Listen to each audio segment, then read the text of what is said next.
This is a presentation demonstrating a tactical communication system with built-in jamming.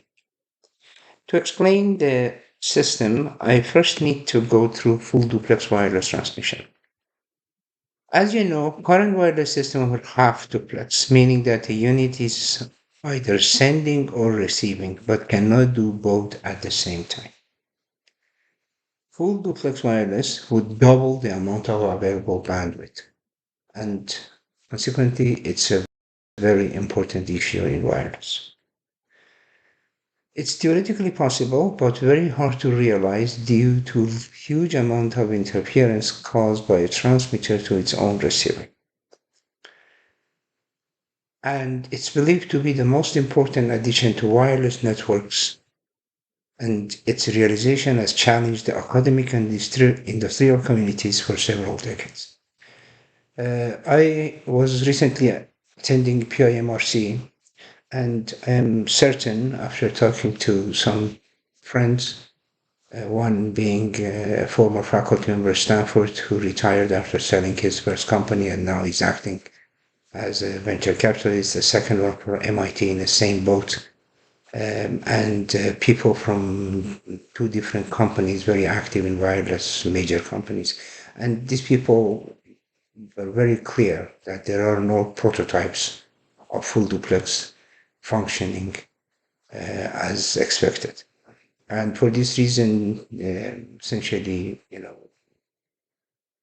they are now starting, you know, again, looking for possibilities to realize this challenging task.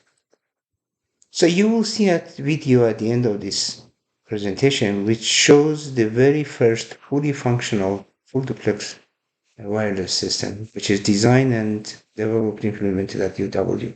And when I say fully functional, means that we get two clean channels running in different directions, and their performance, their noise figure is such that the noise figure is something like 0.5 dB or less.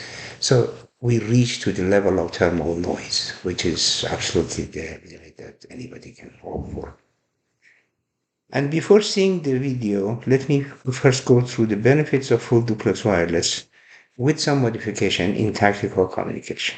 So here I have a node A and node B, friendly nodes that want to communicate with each other, and there is an eavesdropper with a complex multi-terminal antenna. There is a phase one when node A sends data to node B, and this data acts as noise for eavesdrop.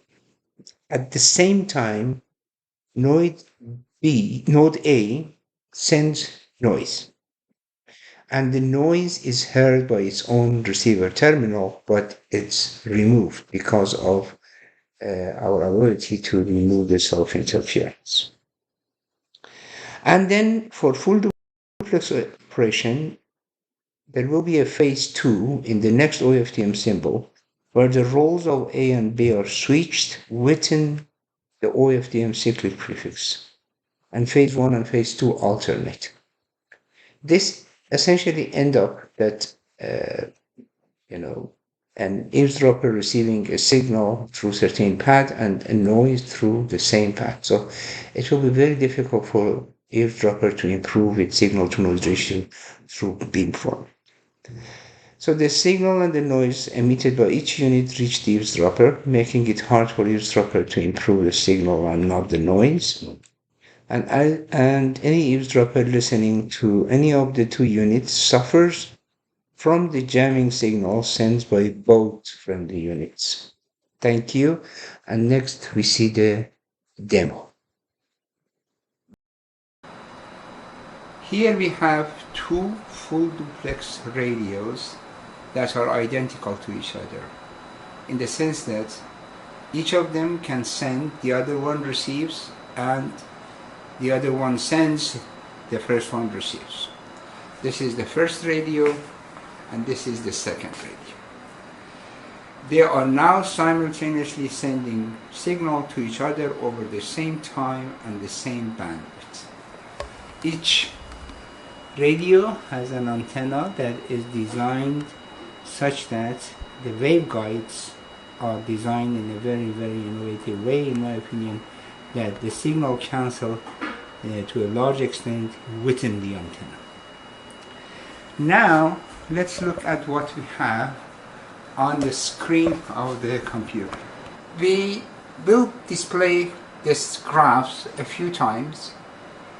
In full duplex wireless, what matters is that the signal that we transmit has a huge echo, maybe 120 times dB more, which means 10 to the power of 12 times more of transmit signal will get into the receiver and will saturate everything.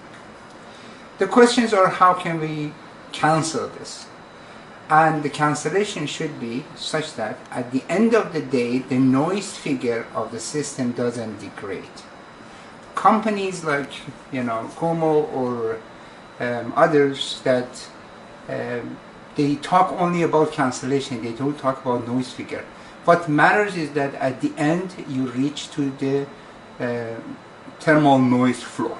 Now let's see what are each of these curves. This purple one is the coupling that we have between the two terminals of the antenna, and we are transmitting at 10 dBm, and this is because the university regulation doesn't allow us to send more. As you see, antenna on its own has a cancellation of 26 or 27.6 dB. Then we have a single stage of a single filter, analog filter, and sometimes it cancels more, sometimes it cancels less, but on the average has brought the canceling maximum of 14 dB and then 9.4 dB.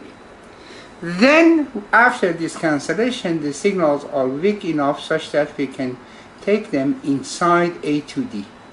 And that red line is the cancellation at the IF. And as you see, the red line has brought it from minus 20 to minus 80. So 60 dB total in these three stages. Now, here we have two lines, that these two lines should be very close to each other. The black one is supposed to be the thermal noise floor. However, since we are working in the 2.4 gigahertz and Wi-Fi contaminates this band, we never get, you see that there is maybe a 1 dB difference. That last curve is the one that after we have done the cancellation at the IF, and as you see, a total cancellation of mean of 109 and maximum of 1.110 dB. Now let's run this again. You see there are bursts in this black one. Those bursts in the black one is because somebody has started sending a Wi-Fi signal at 2.4 gigahertz.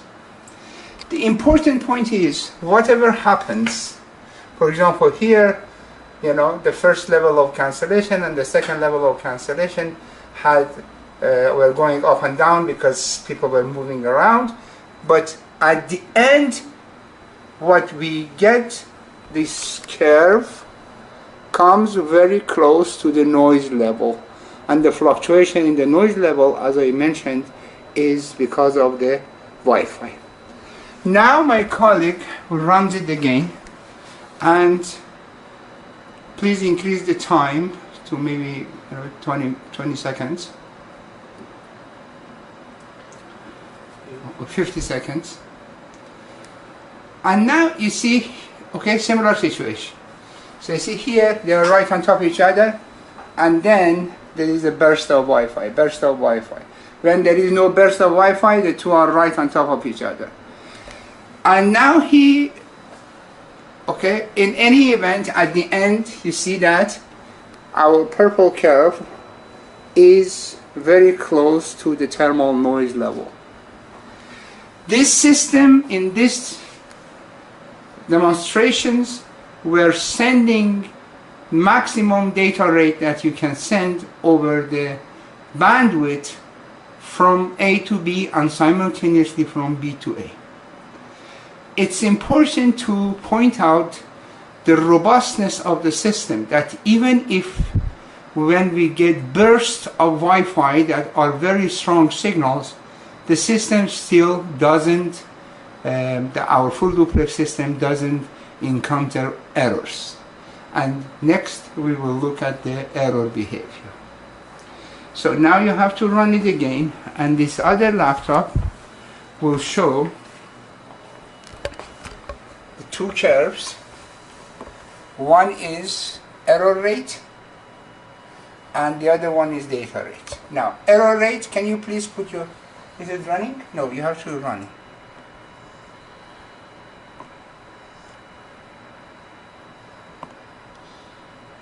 Okay, can you please put your hand in front of the antenna?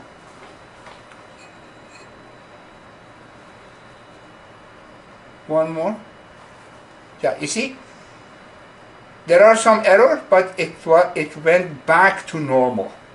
Why the errors are displayed with delay? Because these are happening at the microsecond time scale, and we are sampling them, slowing them down, and showing them at a speed that human eye can see. Now, I go back here. Can you run it again? And again, put your hand in front of the one of the antennas.